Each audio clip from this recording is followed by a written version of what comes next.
Durante estos 20 años yo creo que han ido aflorando unos elementos en el mundo empresarial que han sido explícitamente éticos. He recogido 15. Lo mismo hay más, lo mismo podemos discutirlos, pero yo creo que se ha ido creciendo en hacer aflorar la ética como una parte irreversible de la empresa. Se puede volver atrás si se quiere, pero a mí me parece que es irreversible. En primer lugar, el tema de códigos, auditorías y observatorios éticos. Hace 20 años no existían apenas códigos éticos, no existía ninguna auditoría ética, no existían observatorios éticos en los que se fuera comparando cómo la empresa ha ido progresando, cuantificando. Es verdad que la cuantificación es una novedad, pero la cuantificación permite también medir si se progresa o no se progresa, y con todas sus limitaciones, pero es verdad que ha aparecido, y esto siempre es una explicitación, una objetivación, un aflorar, que la gente dice, mire, sí, hablamos explícitamente de un código ético, hablamos de una auditoría ética y hablamos además de un observatorio de la ética de las empresas. En Enor se han hecho estas cosas, pero las hacen muchas más gentes. Entonces, cada vez esto ha ido extendiéndose, y no solamente códigos éticos de las empresas, sino de las organizaciones en general. El segundo punto sería el de los códigos de buen gobierno de las empresas. El tercer elemento sería el de la banca ética.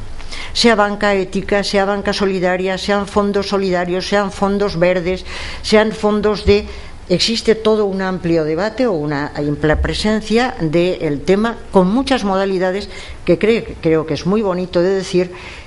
Si el mundo de la economía es mundo de libertad, nosotros también tenemos que tener la libertad para saber que no queremos que se invierta nuestro dinero en un tipo de empresas que éticamente nos parecen reprobables. Entonces hay una expresión de libertad de decir, yo quiero invertir en un tipo de empresas que digan, nosotros no vamos a explotación infantil, lo que uno entienda como parámetros. Todo el tema de la banca ética que está sobre el tapete con todas sus modalidades, y creo que es central. El siguiente punto, que sería el cuarto, reconozco que estaba ya en aquel momento, y además lo llevan solo las organizaciones solidarias, que es el del comercio justo. El tema del comercio justo se ha trabajado, pero yo creo que únicamente en organizaciones solidarias, y tiene la fuerza que tiene, pero bueno, es un apunte ético importante. El siguiente, que sería el quinto, sería el consumo responsable.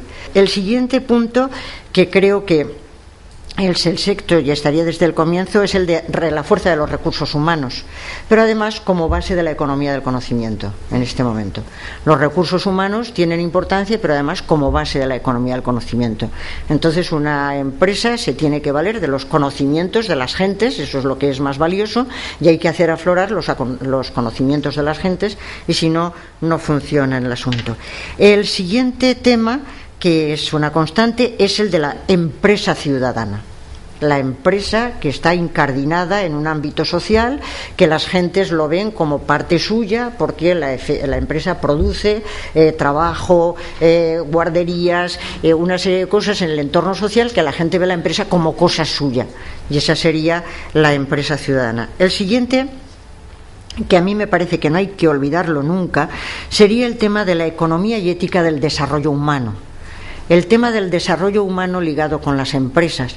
Al fin y al cabo se habla de los objetivos del desarrollo del milenio, y no funcionan los objetivos del desarrollo del milenio si las empresas no colaboran de alguna manera.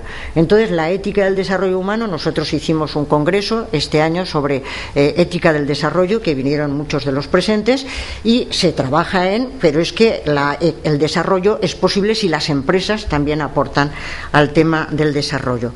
El siguiente punto sería una serie de proyectos económicos imaginativos, como los microcréditos.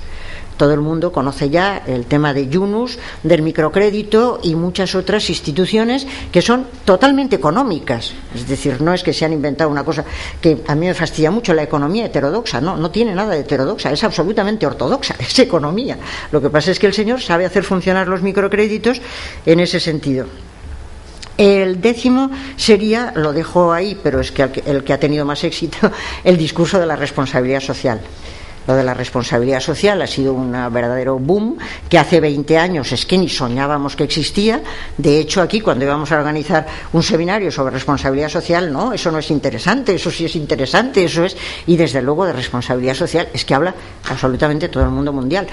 Pero además, según la última ISO 26000, creo que ese es el número, ponen RS, no RSE, porque se entiende que tiene que ser RS de todas las organizaciones.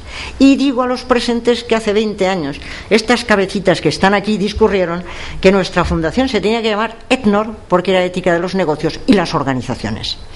Nos parecía que para toda suerte de organizaciones debía ser importante la ética, y efectivamente 20 años después se nos reconoce, porque vale para las organizaciones, y de hecho universidades piden códigos de ética y de responsabilidad social, administraciones públicas no lo piden pero deberían de pedirlo, y entonces pues el tema de la responsabilidad social se va extendiendo a todos esos ámbitos. Todo el mundo recuerda el Pacto Mundial, el Libro Verde, etcétera. El 11º punto es una parte del tema de las Naciones Unidas, empresa y derechos humanos. A mí el tema de empresa y derechos humanos me parece que es central, porque efectivamente desde la ONU se han dado cuenta de que hay empresas, sobre todo las que trabajan en el tercer mundo, que pueden violar los derechos humanos, y hay un principio básico que es nada de voluntariedad, sino que es no dañarás. Nada de voluntariamente uno puede... Mire, no dañarás, eso para empezar, y luego ya hablamos. Pero es que además se han dado cuenta de que una empresa que está en un país del tercer mundo puede tener una enorme influencia para que cambie la legislación, por ejemplo. Y la empresa puede ver su área de influencia y tratar de influir para que cambie una legislación que es en este momento violadora de derechos humanos. Luego la empresa puede trabajar también a favor de los derechos humanos y, por supuesto, en el mundo del no dañar. El siguiente punto es que cada vez hay más estudios sobre la rentabilidad que ha tenido la asunción de la responsabilidad social en las empresas. Las empresas que asumen su responsabilidad social, hay una gran cantidad de estudios tratando de ver si efectivamente lo que se dice, que asumir la responsabilidad social es bueno para la empresa, y no solamente desde el punto de vista de los valores intangibles, que por supuesto, sino también de los tangibles. Hay cada vez más estudios en este sentido, y yo creo que en ETNOR nos tendríamos que proponer de alguna manera, en colaboración con las gentes que están haciendo estos estudios, tener datos para sacarlos a la luz en el momento determinado.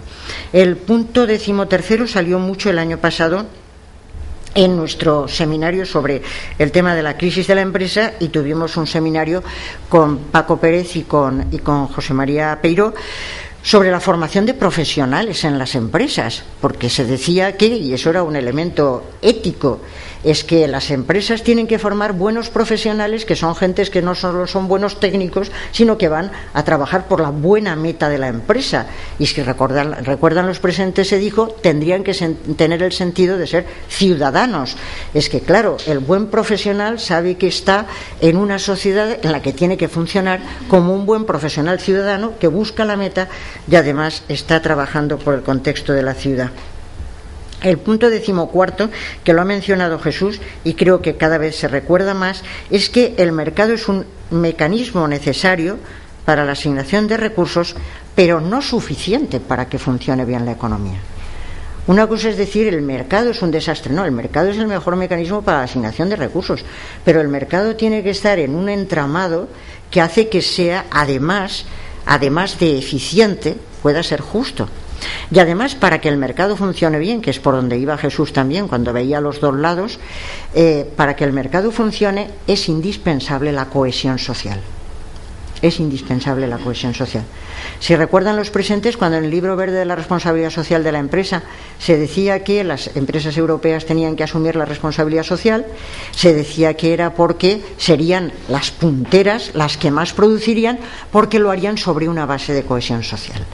Si no hay una base de cohesión social y el mercado funciona nada más en un ambiente absolutamente crispado, ni siquiera la economía funciona. Con lo cual, como decía Jesús antes, la socialdemocracia, se plasme como se plasme, se invente como se invente, es irreversible y es irrenunciable. El elemento de la cohesión social tiene que estar presente incluso para que la economía funcione. Y el punto 15 es que cada vez se recuerda más que la economía necesita de la retórica. La economía necesita de la retórica porque los seres humanos somos fundamentalmente animales cuentacuentos. Sí, pero no es broma, es verdad. Yo recuerdo una mesa redonda sobre economía impresionante en México, en la que había unos economistas de primera, uno de ellos era Solchaga, pues había otros de los distintos países de América Latina, y una de sus preocupaciones era el ver cómo se podía vender una narrativa económica, porque decían, por ejemplo, Lula ha tenido una excelente narrativa, y eso para Brasil ha sido enormemente bueno. La narrativa es fundamental. El dar una imagen, el contar una historia, es fundamental también para el funcionamiento de la economía. Aquellos que decían, como le gusta tanto a Jesús decir, los que dicen que lo que no son cuentas son cuentos, no tienen ni idea. Hay mucho de cuento en eso de las cuentas, porque la narrativa es muy importante, el dar una imagen, el contarse a sí mismo, y para las gentes funciona, la narrativa de Lula funciona estupendamente bien, en cambio las narrativas de otros funcionan horrorosamente mal. Eso no quiere decir que contando una historia ya resuelve uno el asunto, pero sí que es verdad que la imagen se tiene que, la empresa se tiene que dar una narrativa, hace falta esa retórica que, como decíamos, muchas veces es retórica buena, es decir, que trata de sintonizar con los intereses de las gentes, con los deseos de las gentes, etcétera. En la responsabilidad social no me extiendo porque todo el mundo sabe ya lo que es y entonces no vamos a contar más y si hace falta se habla. Y ya el último punto, porque no queríamos extendernos hoy más, este no es un punto distinto y es el punto de la discusión. Yo creo que todos estos elementos hoy en día están en la calle y son irrenunciables y son irreversibles, y hace 20 años no estaban. Lo cual quiere decir que la historia la hacemos nosotros. Y no digo la Fundación EN, no soy tan presuntuosa, que la historia la hacemos los hombres, y que cuando viene el famoso periodista y dice, ¿y usted qué cree que pasará de aquí 20 años? Pues depende mucho también de lo que hagamos.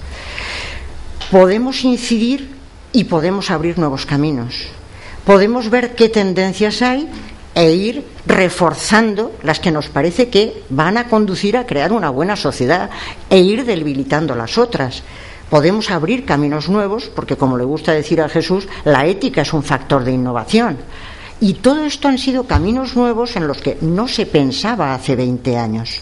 Luego, de aquí 20 años, cuando podamos cumplir aquellos famosos años de Serrat y decir hace 20 años teníamos 20 años, podemos haber abierto nuevos caminos, buenos caminos, para crear una buena sociedad.